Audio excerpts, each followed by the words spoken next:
Hello friends, I'm Krish and today I have come here to continue my topic non-action verbs, and in my last video I discussed the first kind of it, which is stative verbs.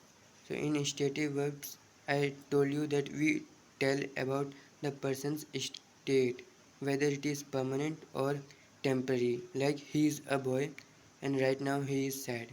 So in this I'm telling permanent as well as temporary state.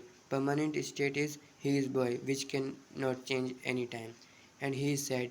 It's his temporary state, means this can change at any point of time. So this is how we use any stative verbs in which we have no verbs. We find just only helping verb, and they talk about no action which is happening, but it just talks about the state of a person or more than one person at present or in fact in any tense. Then the second types of relation non-action verb is relational verbs, about which I am going to discuss today. So in relational verbs we just talk about the relation of two or more nouns with one another, means we talk about which relationship that one noun or pronoun has with other noun or pronoun. So the example sentences are these: I have 5 brothers. She has 1 car. I will have 4 houses. So in these all the sentences, I'm talking about which relationship, like here. Here there are two noun or pronoun. This is one pronoun and this is a group of noun, 5 brothers. So this have is telling the relationship of these two noun or pronoun. And here in second sentence, she has 1 car. In this she and car, these are two noun or pronoun, and this has is telling the relationship that they have.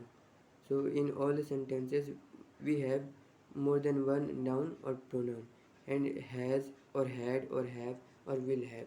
So according to tense we use these helping verbs to tell that what the person has in their possession, what they have, or it also discusses or tells that what what is the relationship of that person with that thing or that noun or pronoun which are living things.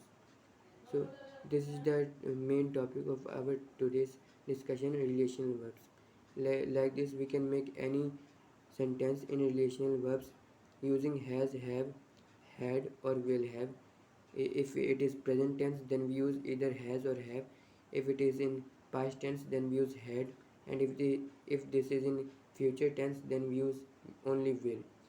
So one another thing that we need to know is that for which subject we use has and for which subject we use have. So in present only we need to know this, because in future and past we have only one helping verb, had and will. So let's discuss for which subjects we use has. We use has for he, she, it and any singular noun, and for others like you, they, we use have. So these are the very basic rule which we need to know before making any non-action verbs of second type, means relational verbs. And about stative verbs I already discussed in my last video, and that's it. Thanks.